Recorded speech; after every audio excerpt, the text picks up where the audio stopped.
Welcome SVR Telugu news channel. Katlakunta గ్రామంలో ఘనంగా నిర్వహించిన సర్వాయి పాపన్న గౌడ్ జయంతి వేడుకలు. జగిత్యాల జిల్లా మేడిపల్లి మండలం కట్లకుంట గ్రామంలో బహుజన విప్లవ వీరుడు సర్దార్ సర్వాయి పాపన్న గౌడ్ జయంతి వేడుకలను గౌడ సంఘం ఆధ్వర్యంలో ఘనంగా నిర్వహించారు.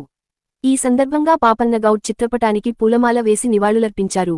అనంతరం గౌడ సంఘం సొసైటీ రైటర్, గౌడ ప్రభంజనం సేవా చారిటబుల్ ట్రస్ట్ స్వచ్ఛంద మార్కెటింగ్ మేనేజర్ కోటగిరి బాలగౌడ్ మాట్లాడుతూ బహుజనుల అణచివేతను తట్టుకోలేక బహుజన వర్గాలలో చైతన్యాన్ని తీసుకొని వచ్చి పెత్తందాలను ఎదిరించి గోల్కొండ కోటను కైవసం చేసుకున్న గౌడ బిడ్డ గొప్ప విప్లవ వీరుడు సర్దార్ సర్వాయి పాపన్న గౌడ్ చేసిన త్యాగాలను స్మరించుకుంటూ కట్లకుంట గ్రామంలో గౌడ సంఘం ఆధ్వర్యంలో ఘనంగా జయంతి వేడుకలను జరుపుకోవడం జరిగిందని తెలిపారు. ఈ కార్యక్రమంలో గౌడ సంఘం నాయకులు పాల్గొన్నారు. మన కట్లకుంట గౌడ సంఘం వారి ఆధ్వర్యంలో ఈరోజు మన సర్దార్ సర్వాయి పాపన్న 376వ జయంతి సందర్భంగా మేము జయంతి వేడుకలు ఈరోజు ఘనంగా జరుపుకున్నాము.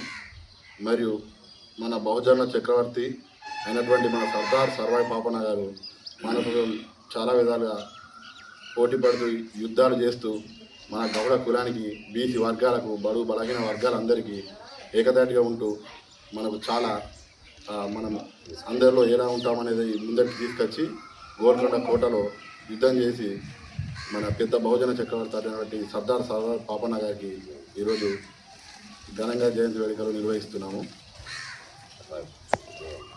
జయంతి సందర్భంగా ఈరోజు మన కట్లకుంట గ్రామంలో మన గౌడ సోదరులంతా కలిసి సర్దార్ సర్వాయి పాపన్న గారి జయంతిని పురస్కరించుకొని మా యొక్క గౌడ సంఘం వారి ఆధ్వర్యంలో ఈ యొక్క ప్రోగ్రాం నిర్వహించడం జరుగుతుంది. జోహార్ సర్దార్ సర్వాయి పాపన్నకి, జోహార్ సర్దార్ సర్వాయి పాపన్నకి.